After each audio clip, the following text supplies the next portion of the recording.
ನಮಸ್ಕಾರ. ಮುಖ್ಯ ಪ್ರಾಣ ಬಂದ ಮನೆಗೆ ಸರಣಿ ಕಾರ್ಯಕ್ರಮಕ್ಕೆ ತಮ್ಮೆಲ್ಲರಿಗೂ ಪ್ರೀತಿಯ ಸ್ವಾಗತ. ಆತ್ಮೀಯರೇ, ಇವತ್ತಿನ ಸಂಚಿಕೆಗೆ ನಾವು ಆರಿಸಿಕೊಳ್ಳುವುದು ತುಮಕೂರಿನ ಸಿದ್ಧರ ಬೆಟ್ಟದ ಹತ್ತಿರ ಇರುವಂತಹ ಕುಮರಕುಂಟೆ ದೊಡ್ಡ ಕಾಯಪ್ಪ ದೇವಸ್ಥಾನ. ಅಂದರೆ ಈ ದೇವಸ್ಥಾನ ಇರೋ ಜಾಗದಲ್ಲಿ ಹಿಂದೆ ಒಂದು ದಂಡಕಾರಣ್ಯ ಇತ್ತಂತೆ. ಬಹಳ ದಟ್ಟವಾದ ಅರಣ್ಯ. ಋಷಿಮುನಿಗಳು ತಪಸ್ ಮಾಡ್ತಿದ್ದಂಥ ಒಂದು ಸ್ಥಳ. ಅವರು ಅಲ್ಲಿ ಇದ್ದರು, ತಪಸ್ ಮಾಡ್ತಿದ್ರು ಅನ್ನೋದಕ್ಕೆ ಕುರುಹುವಾಗಿ ಅಲ್ಲಿ ಒಂದು ಪುಟ್ಟ ಬಾವಿ, ಅವರು ನಿರ್ಮಿಸಿದಂಥ ಬಾವಿ ಅಲ್ಲೇ.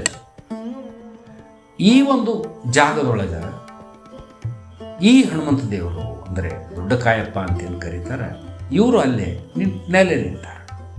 ಅಂದ್ರೆ ಒಬ್ಬ ಪಾಳೆಗಾರ ಆಳ್ತಿದ್ದಂಥ ಒಂದು ಸಮಯದೊಳಗೆ ಈ ಹನುಮಂತ ದೇವರು ಅವರ ಆರಾಧ್ಯ ದೈವರಾಗಿದ್ದಾರೆ.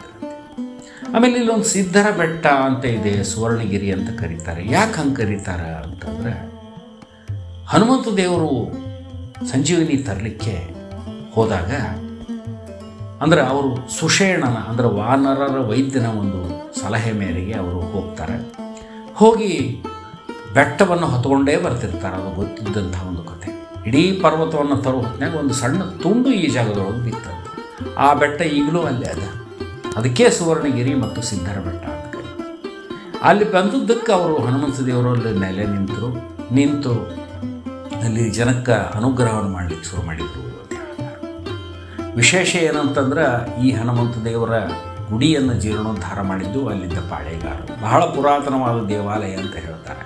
ಇಲ್ಲಿ ದಾಸೋಹದ ವ್ಯವಸ್ಥೆ ಅದ. ಆಮೇಲೆ ಹನುಮಂತ ದೇವರಿಗೆ ಯಾರಾದರೂ ತಮ್ಮ ಮನಸ್ಸಿನಲ್ಲಿರೋ ಆಸೆಯನ್ನು ಕೋರಿಕೊಂಡ್ರೆ ಅವರು ಹೂಪ್ರಸಾದದ ಮೂಲಕ ಅವರಿಗೆ ಅಪ್ಪಣೆಯನ್ನು ಕೊಡ್ತಾರೆ, ಅನುಗ್ರಹವನ್ನು ಮಾಡ್ತಾರೆ ಅಂತ ಹೇಳ್ತಾರೆ. ಬಹಳಷ್ಟು ಪುರಾತನವಾದ ದೇವಾಲಯ. ಅಲ್ಲಿ ಭೂತಪ್ಪನ ಗುಡಿ ಅಂತ. ಭೂತಪ್ಪ ಅಂತಂದ್ರೆ ಅವರು ಹನುಮಂತ ದೇವರ ಬಂಟರು. ಅವ್ರದ್ದು ಒಂದು ಪುಟ್ಟ ಗುಡಿ ಅಲ್ಲಿ ಅದ ಅಂತ ಹೇಳ್ತಾರೆ. ಹೀಗೆ ಬಹಳಷ್ಟು ವಿಶೇಷತೆ ಕೂಡಿದಂಥ ಈ ದೇವಸ್ಥಾನ, ಈ ದೇವರು ಅಲ್ಲಿದ್ದಂಥ ಎಲ್ಲ ಭಕ್ತರಿಗೆ ಅನುಗ್ರಹವನ್ನು ಮಾಡ್ತಿದ್ದಾರೆ. ಅವರು ನಿಮ್ಮೆಲ್ಲರಿಗೂ ಅನುಗ್ರಹವನ್ನು ಮಾಡಲಿ ಅಂತ ಹೇಳ್ತಾರೆ. ಈ ದೇವಸ್ಥಾನ ತುಮಕೂರಿನಿಂದ ಸುಮಾರು 22 ಕಿಲೋಮೀಟರ್ ದೂರದೊಳಗೆ ಬರ್ತದೆ. ನಮಗೂ ಅವರು ಅನುಗ್ರಹ ಮಾಡಲಿ, ದರ್ಶನವನ್ನು ಕೊಡಲಿ ಅಂತ ಕೇಳ್ತಾ ಇಂದಿನ ಸಂಚಿಕೆಗೆ ಮುಕ್ತಾಯ ಹೇಳ್ತೀನಿ. ನಮಸ್ಕಾರ. ಜೈ ಶ್ರೀರಾಮ್, ಜೈ ಬಜರಂಗ ಬಲಿ.